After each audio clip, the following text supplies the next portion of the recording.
नाज़रीन असांजो काउंसलर जावेद सुमरो अॼु दरिया जे अंदरि ॿेड़ी मिलई आहे दिलि खे छले इहो बि कोन थो ॾिसे त पाणी सफ़ा वेझो आहे तव्हांखे ॾेखारे थो जॾहिं सफ़ा ॾिस ईअं पियो लॻे जहिड़ो दरिया सफ़ा वेझे मथे चढ़ी आयो आहे जावेद खे ॾिसी अवां ॾिसी सघो था ॾिसो ॿेड़ी जे सफ़ा माना किनारनि कपिड़नि ते मौजूदु आहे इहो थिए था बाबा हाज़िर हाज़िर हाज़िर हे असांजा भाइर आहिनि भला भाउ ओ दोस्त असां ॿिया बि हिते हुते मौजूदु आहिनि असां सभु हिते हुते मौजूदु आहियूं असां वटि अनक़रीब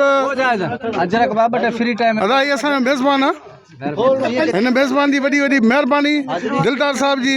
जंहिं अॼु सॼो प्रोग्राम अरेंज कयो आहे ऐं हिन अरेंज कंदड़ प्रोग्राम वारे मेज़बान दिलदार साहिब खां अॼु पुछंदासीं अॼु कीअं ख़्यालु आयो तव्हांखे असांजो हर साल खां इहो ख़्यालु हूंदो आहे ऐं काफ़ी साल पहिरियों बि मूं प्रोग्राम कयो हो अनोखो हिकिड़ो कजे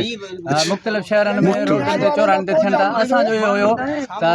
हिकिड़ो ॿेड़ी में अनोखो प्रोग्राम कयूं इहो ॿियो मुंहिंजो प्रोग्राम अॻु में मूं कयो आहे ऐं हिते काफ़ी दोस्त असां वटि पहुता आहिनि कुझु अचनि था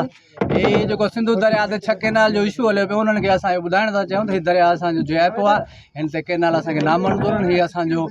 दरिया ज़िंदगी आहे सो इन लाइ काफ़ी साथ असां सां रहियो आहे ऐं मीडिया सेंटर ऐं सिंध प्रेस क्लब ऐं ॿिया खोड़ सकरण जा शहरी समाजी अॻुवान असां वटि पहुता आहिनि सोशल वर्कर पहुता आहिनि इनशाला हिकु सुठो प्रोग्राम करे ॾेखारींदासीं उमेद आहे तव्हां दोस्तनि जो साथ रहंदो इनशाला अॻिते बि कंदा रहंदासीं माशाल्लाह दयाल इहो अॼु फनकार कहिड़ो घुरायो फनकार साईं असांजो प्यारो सुठो सिंध जो सुरीलो रागी यूट्यूब तव्हां हिनखे ॾिसंदा हूंदो दादन लतीफ़ चांडियो दादन लतीफ़ चांडियो सुभान अल्लाह माशाल्लाह इन जो बि असांजो हर साल असां साथ हूंदो आहे माशाल्लाह यादि कंदा आहियूं सिंध निहायती प्यारो फनकार सिंध जा गीत ॻाए थो इनशाला असांजो दुआउनि जो ख़ूबसूरत आवाज़ जो मालिक इनशाला तव्हां सां मुलाक़ात दादन लतीफ़ बिल्कुलु बिल्कुलु नाज़रीन दादन लतीफ़ तव्हांजे साम्हूं मौजूदु आहे अॼु किनारे ते मौजूदु आहे हे अवां ॾिसो त मौजूदु आहे जिते हुते पहुची चुका आहिनि दादन लतीफ़ अॼु पाण त हाणे इहो अनकरीब हींअर जॾहिं महिल ॿेड़ी मिलनि था त मज़ो ई पंहिंजो हिकिड़ो थींदो ऐं अॼु जेको रंग जेको अॼु ॿेड़ी जे अंदरि रचणो आहे निहायती ख़ूबसूरत थींदो कसम सां सची पुछो अॼु मूंखे ॾाढी दिली ख़ुशी बि थी मां यकीन करो ॾाढो ख़ुशि आहियां अॼु त अॼु अहिड़ा महबूब माण्हू अॼु अचनि पिया था असां वटि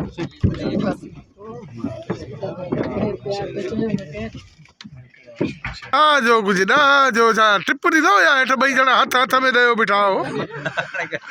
या भाउ हिनजो हीउ थोरो हेठि ॾिसिजो घणो हेठि आहे हीउ थोरो हिनजो ॿई ॼणा वञो त सही अञा कोन हलो